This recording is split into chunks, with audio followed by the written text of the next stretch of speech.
Hello दोस्तों, राधे राधे। कैसे हैं आप सब? भाई वो बहुत बढ़िया होंगे। हाजिर एक और नई वीडियो के साथ। तो आज की वीडियो में आप सबकी डिमांड पे लेके आया हूँ, ठीक है। तो आज की वीडियो में हम देखेंगे DMER, ठीक है, लैब टेक्नीशियन की कट ऑफ, ठीक है। तो आप सब ने बोला था कि आपको DMER लैब टेक्नीशियन की कट ऑफ के एनालिसिस चाहिए। तो आप सबकी रिक्वेस्ट के ऊपर देखिए, हर जगह जितने भी यूट्यूब चैनल्स थे उनके नीचे सब कमेंट्स पढ़ के और पुराने जो कट ऑफ है उसकी एनालिसिस करके, जितने भी 2023-24 में एग्ज़ाम, उन सब चीज़ों का एनालाइज़ करने के बाद आपको कट ऑफ जो है बता रहा हूँ। तो आप देख सकते हैं एक्सपेक्टेड कट ऑफ है, ठीक है, कम भी जा सकती है, ज़्यादा भी जा सकती है, लेकिन कोशिश की आप सबके लिए कट ऑफ लाने की। तो अगर हम देखें यहाँ पे पिछली वीडियो मैंने फार्मासिस्ट के कट ऑफ के बारे में बताया था आपको, DMER के बारे में। और एक और चीज़ आपको बताई थी कि नॉर्मलाइज़ेशन के बाद क्या-क्या रहता है, कैसे-कैसे नॉर्मलाइज़ेशन होती है। तो अगर आपको नहीं पता होगा तो एक बार आप पिछली वीडियो देख लें, क्योंकि नॉर्मलाइज़ेशन सबके लिए सेम ही रहती है, ठीक है। नॉर्मलाइज़ेशन का मतलब यही होता है नॉर्मलाइज़ेशन का मतलब यही होता है कि जब एग्ज़ाम बहुत सारी शिफ्ट में होता है, लाइक बहुत सारी, जैसे फर्स्ट शिफ्ट में हो गए, सेकंड, थर्ड, ठीक है, ऐसे शिफ्ट में जब एग्ज़ाम होते हैं तो उन एग्ज़ाम की फेयरनेस, उन एग्ज़ाम की मतलब आप बोल सकते हो कि किसी भी पर्टिकुलर जो एग्ज़ाम है, ठीक है, हो सकता है एक एग्ज़ाम टफ आया हो किसी शिफ्ट में, किसी में थोड़ा मॉडरेट हो, किसी में ईज़ी। तो सब एग्ज़ाम की एक इक्वालिटी मेंटेन करने के लिए नॉर्मलाइज़ेशन की जाती है, ठीक है। इसमें जो होता है आपके मार्क्स को परसेंटाइल में भी कन्वर्ट किया जाता है कभी-कभी, ठीक है। और अदर भी एक मीन डेविएशन मेथड रहता है, ठीक है। तो वो जो होता है वो उनके अपने बेसिस के ऊपर जो वो करते हैं, लाइक आरआरबी की भी आपने नॉर्मलाइज़ेशन अगर चेक की हो, अगर आपने एग्ज़ाम दिया हो, तो आप देख सकते हो उसमें भी परसेंटाइल में कन्वर्ट करते हैं आपके मार्क्स को, ठीक है। तो वैसे ही जो है आपको, अगर हम लैब टेक्नीशियन की बात करें तो आपका लैब टेक्नीशियन का एग्ज़ाम जो है वो 2 शिफ्ट में हुआ था बेसिकली। 25th को हुआ था और एक हुआ था आपके पास जाके 29th को, है ना? 29th को शिफ्ट 21 में, ठीक है? ये 2 आपका 25th और 29th को हुआ था। तो आपको पता है कि आपका एग्ज़ाम कैसा हो, बेसिकली आपको अपने एग्ज़ाम के बारे में पता है ना कि किस तरह का एग्ज़ाम आया हुआ था। तो आप सब कमेंट करेंगे कि ईज़ी था, मॉडरेट था, क्या-क्या कट ऑफ आपकी रहती है, ठीक है? कोशिश करता हूँ आपके क्वेश्चंस का आंसर करने की कमेंट की, ठीक है?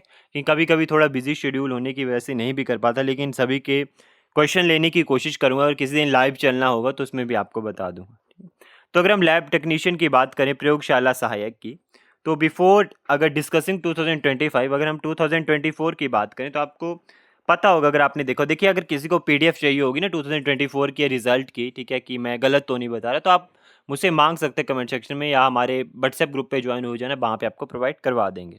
तो इसमें आपका जो अगस्त 14 2024 का रिजल्ट आया था, एग्जाम इजी टू मॉडरेट था, ठीक है, मॉडरेट सा मान सकते हो आप। तो इसमें अगर एक्सपेक्टेड कट ऑफ की बात करें तो जर्नल के अप्रॉक्स 140 के बीच से 138 140 के बीच में, ओबीसी 130 से 135, ईडब्ल्यूएस 132 136, एससी 120 से 125 एंड एसटी 118 से 120। तो ये जो थी, ये 2024 की जो एक्सपेक्टेड जब मेरिट लिस्ट आई, ठीक है, मतलब एक्सपेक्टेड नहीं बोल सकते, जब रिजल्ट आ गया तो फिर मेरिट लिस्ट जो आई उसकी बात है, ठीक है। और अगर 2023 की बात करें हम, तो 2023 में जर्नल जो थी वो 155 से 165 रही, ठीक है। ओबीसी 2023 की बात कर रहा हूँ मैं अभी। तो और एससी की 135 से 145 के बीच रही, एसटी 130 से 140, ईडब्ल्यूएस 150 से 160। तो जब 2023 में एग्ज़ाम हुआ था वो हुआ था जुलाई जैसे में, और इसका रिज़ल्ट की मतलब जो है वो अगस्त सितंबर के बीच में इसका रिज़ल्ट रहा था।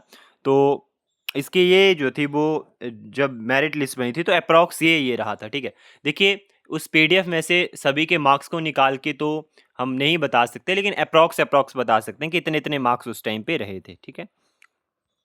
अगर अब हम 100 जो सॉरी अगर हम डीएमईआर लैब टेक्नीशियन 2025 की बात करें, तो अप्रॉक्स आपको पता है कितनी सीट्स हैं, 170 आई थिंक आपकी लैब टेक्नीशियन में सीट्स है, अगर मैं गलत नहीं हूँ, जहाँ तक मैंने चेक किया। अगर गलत हूँ तो आप बता सकते हैं मुझे।